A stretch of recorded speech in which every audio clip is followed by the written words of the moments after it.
ভারতের রাজধানী নয়াদিল্লির যন্তর মন্তরে টানা ২০ দিন ধরে অনশন চালিয়ে যাচ্ছেন পরিবেশকর্মী ও শিক্ষাবিদ সোনম ওয়াংচুক। জাতীয় পর্যায়ের বিভিন্ন পরীক্ষায় প্রশ্ন ফাঁসের অভিযোগে শিক্ষামন্ত্রী ধর্মেন্দ্র প্রধানের পদত্যাগ, স্বচ্ছ ও জবাবদিহিমূলক পরীক্ষা ব্যবস্থা এবং শিক্ষাখাত সংস্কারের দাবিতে এই কর্মসূচি পালন করছেন তিনি।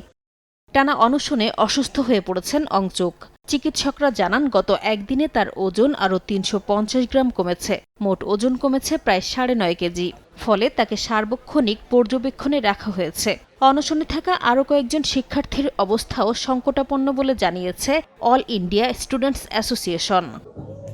অসুস্থ হলেও নিজ লক্ষ্যে অনড় ওয়াংচুক বলেন, শিক্ষার্থীদের ভবিষ্যৎ রক্ষার এই আন্দোলন কোনো রাজনৈতিক কর্মসূচি নয়, বরং দেশের শিক্ষা ব্যবস্থায় আস্থা ফিরিয়ে আনার লড়াই। এর আগে এই দাবিতে যন্তর-মন্তরে আন্দোলন শুরু করে ককরোচ জনতা পার্টি বা সিজেপি। তাদের দাবির প্রতি সমর্থন জানিয়ে আন্দোলনে অংশ নেন ওয়াংচুক।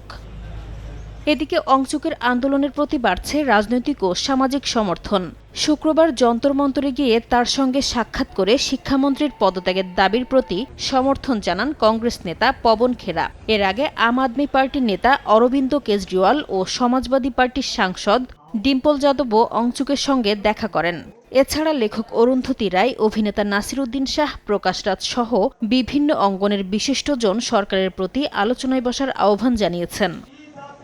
ককরোচ জনতা পার্টির অভিযোগ, পরীক্ষায় অনিয়ম ও প্রশ্ন ফাঁসের ঘটনায় ক্ষতিগ্রস্ত লাখো শিক্ষার্থীর ভবিষ্যৎ অনিশ্চয়তার মুখে পড়লেও সরকার কার্যকর পদক্ষেপ নিতে ব্যর্থ হয়েছে। এ অবস্থায় আগামী ২০ জুলাই পার্লামেন্ট অভিমুখে শান্তিপূর্ণ পদযাত্রার ঘোষণা দিয়েছেন সোনম ওয়াংচুক। নাসরিন রুমি, সময় সংবাদ।